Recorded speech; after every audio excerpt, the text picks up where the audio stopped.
Hey, Denise, how are you? I'm great. It's so exciting to be here with you. We have a great topic today talking about animal communication with animals who are live versus who are in spirit. Yes, yes.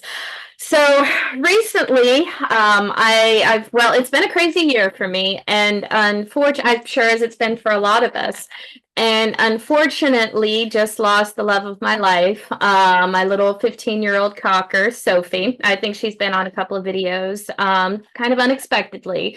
So I've had kind of a very intimate and very acute experience with this, and I know we were talking that this might be something that would really help a lot of people, this topic. So I'm excited to record this series with you, just about, how pens, with their transitions and different aspects of this. And yeah, it would be a lot of fun to talk about, the difference when they're here with us, like Mr. Declan.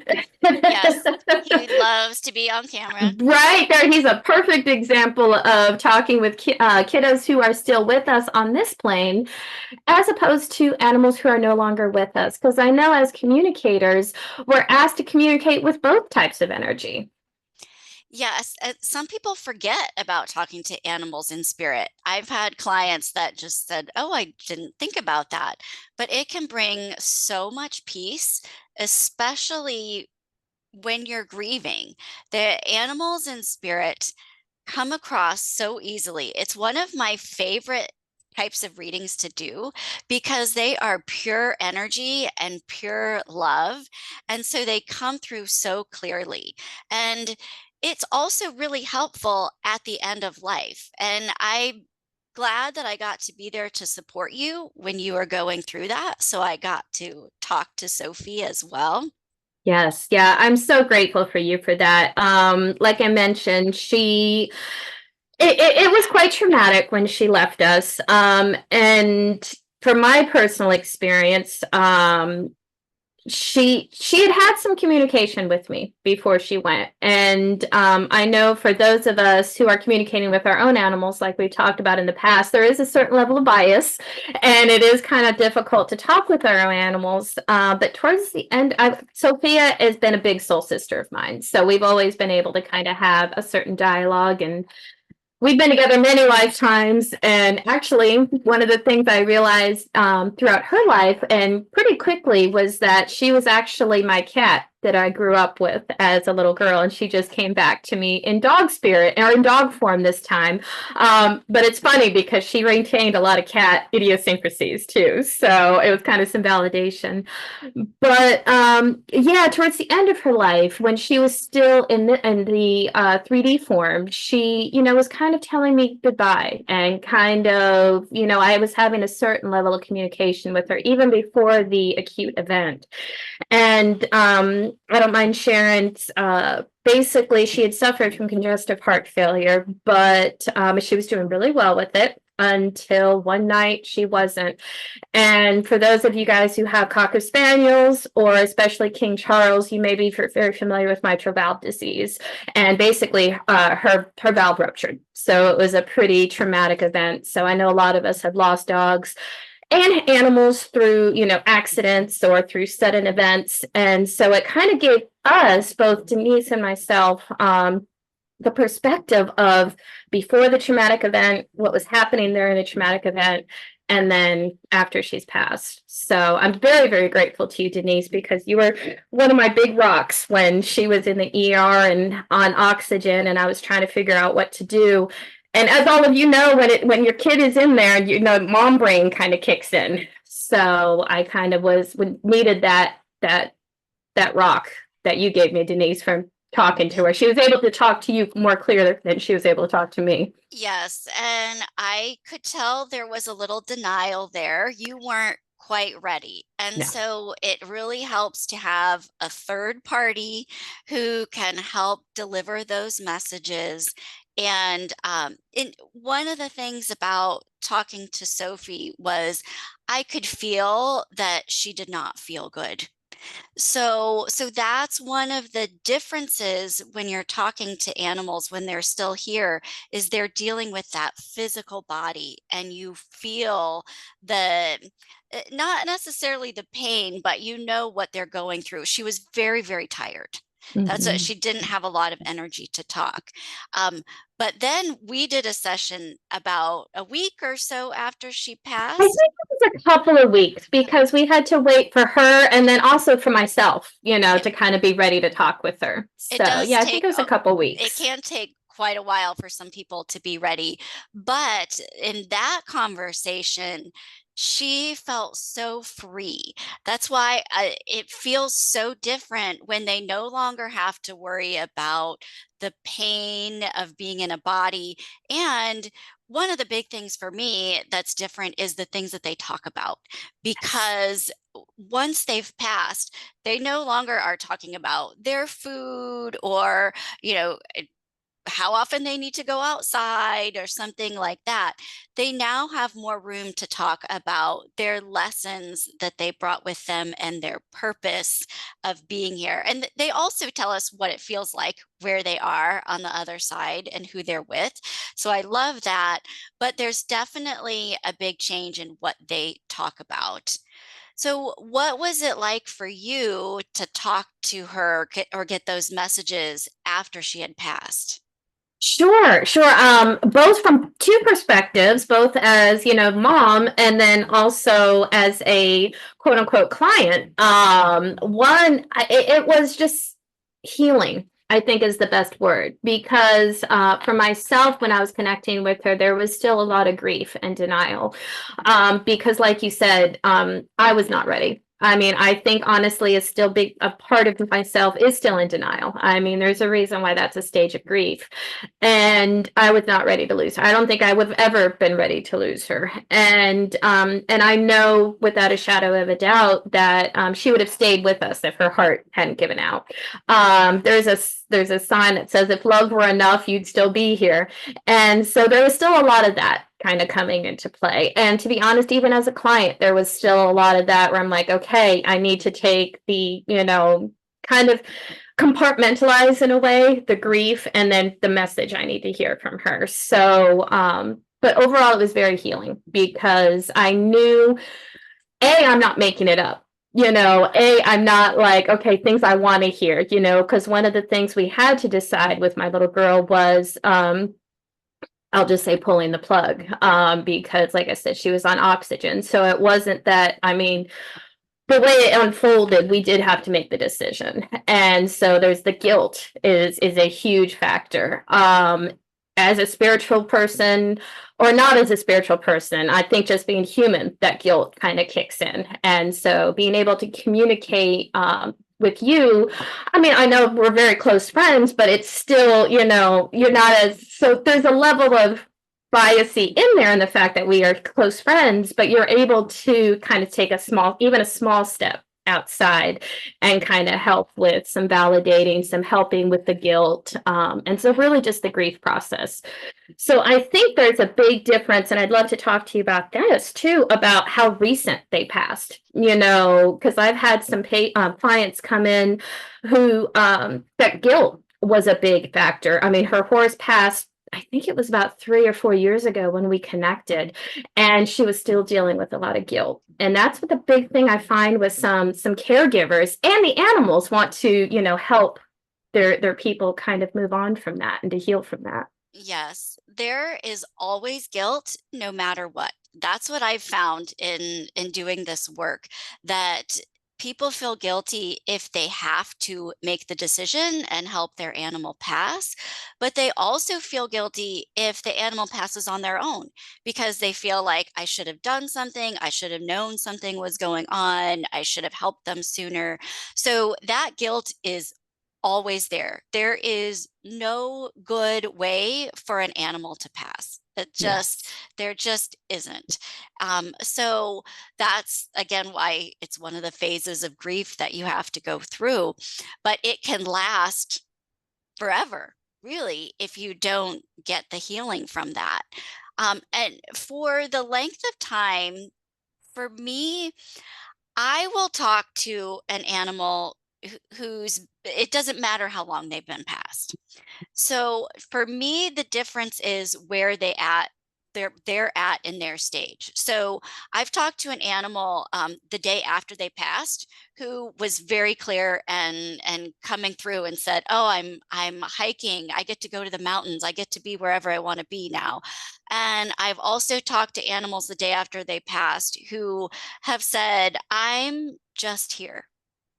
Right now, I can't really answer any questions. I'm just being peace." Yeah. So I feel like there's always something. They may not have as much to say if they just passed. They might still be in a transition phase, but usually you can figure that out.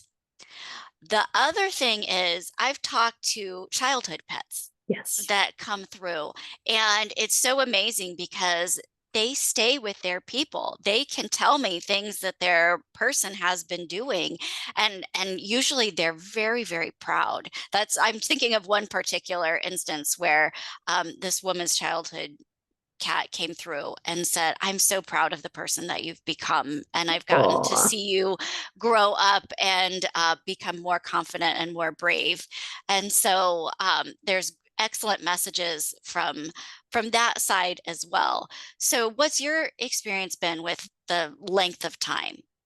I think you said it exactly, kind of what I've experienced as well, is that there's really, it doesn't matter, because I think humans are a lot more focused on time constraints and like the length of time. I think once we cross over and in the spiritual realm, which animals are a big part of, time is just it's just a frame of mind, and so there really is no such thing as time.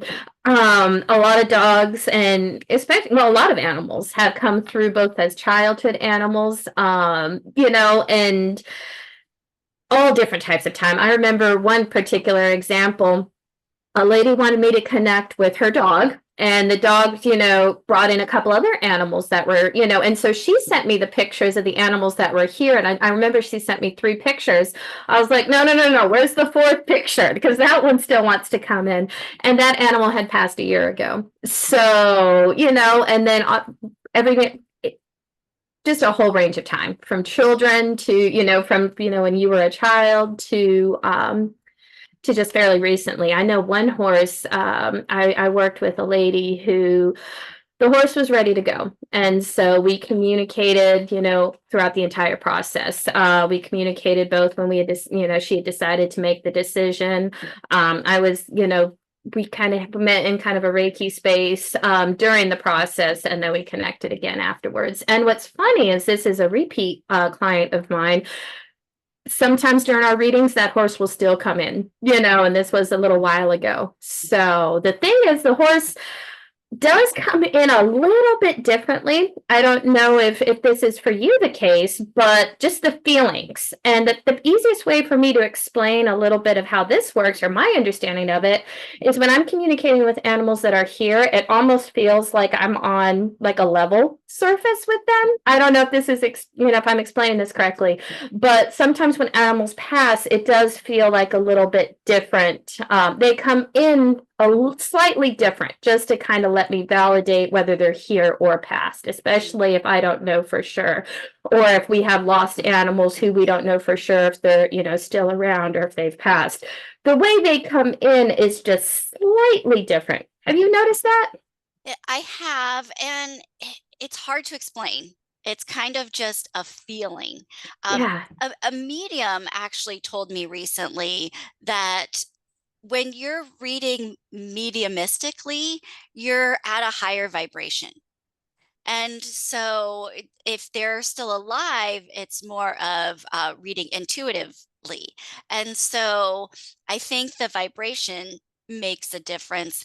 But some, like animals, are just pure love, Mhm. especially when they're on the other side. And so to me, when I'm trying to tell the difference, like if I'm working with a lost pet, it's whether I feel fear from them or whether I feel Mm. peace. Because animals on the other side, they don't they're not fearful anymore.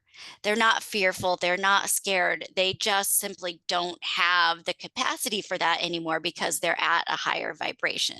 And so those are the kinds of things that I look for to tell the difference. But it can be very, very subtle as well.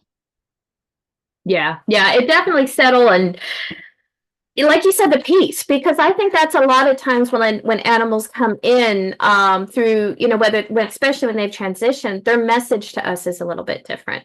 Like you had mentioned, it's kind of a little bit more of a healing or an encouragement or kind of those types of messages. I mean, I've gotten that many times from animals who are still with us, but they still like to talk about, food or the bodily conditions, especially physical stuff, and I've had animals who have transitioned come in and talk about some physical stuff, but a lot of times it's related to a validation for their caregiver, whether it's how they've passed or a certain health condition, and more of a validative type sense. Exactly. They will show me that as well. They will show me a pain that they had when they were living. And that usually is to tell me that it was real, but they don't have that anymore, that they don't have to deal with that. I recently was working with a cat who passed pretty young. I think he was 7 or 8. And he told his person that he could do so much more to help her from the other side. He became an angel to her because he wanted her to know that she's an animal communicator as well, and that she's a very spiritual person. And so he was able to, or he chose to transition earlier or younger in life because of his purpose and what he could do. And so those are the kinds of things that you get that I find especially if I talk to a younger animal who's maybe 2 or 3 years old, they don't necessarily know what their purpose is yet. Sometimes it can take a while. They're still trying to figure out how to be an animal, right? They're figuring out their physical body. They're going to training maybe and learning what they're supposed to do. So it makes sense that afterwards they can kind of reflect back and say, now I fully know what my purpose was in this lifetime. Oh, I love that. I love that. Like Sophia never figured out, or she still enjoyed parts, of being a cat. I don't know. But yeah, like you said, they're still learning how to be the animal that they are or how to live in this body. So, but I love what you mentioned about the purpose has changed. And that's one thing personally that I would just like to leave with, anybody going through this position, especially acutely, or if they're still, grieving. I still grieve my one little boy who passed actually about 13 years ago. So there's no time frame on grief. Although it's very fresh with Sophia for me, there's no time frame for grief. So I just wanted to send love to everybody who may be going through some loss. But animals do have a purpose, and that's one thing that Sophia definitely has shown me is that they're going to be with us as long as they can, and they're going to help us the way that they can. But a lot of times when they leave us, or especially Sophia's case, is because and I think that's actually what she told you for me as well, is that she's able to help me a little bit differently on the other side. And so they are still always with us. And even as humans, I mean, I put my little girl's fur in this little locket. And it's been hard for me to do readings and even this recording without her physically here, because humans, we need that tactile, we need that visual, we need that, but they're still with us. They're just helping us in a different way.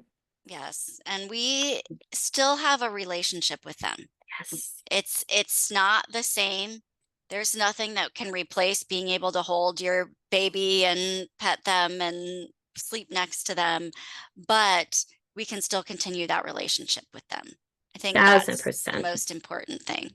Oh, definitely, definitely. And as animal communicators, yeah, I mean, I enjoyed speaking with both, but I love how you said that's one of your favorite is when they pass, because I know there's a lot of healing in that. And like I said, both, experiencing it and then working with people who've lost, there's a lot of healing in working with animals who have passed. So I encourage people not to shy away from communicating with those that have passed. Yes, it can take a while to be ready. That's Yes. very understandable, but it can be a really helpful thing. Yes, and they're still ready, willing, and wanting to talk to us. So yeah, Absolutely. I encourage you to do that.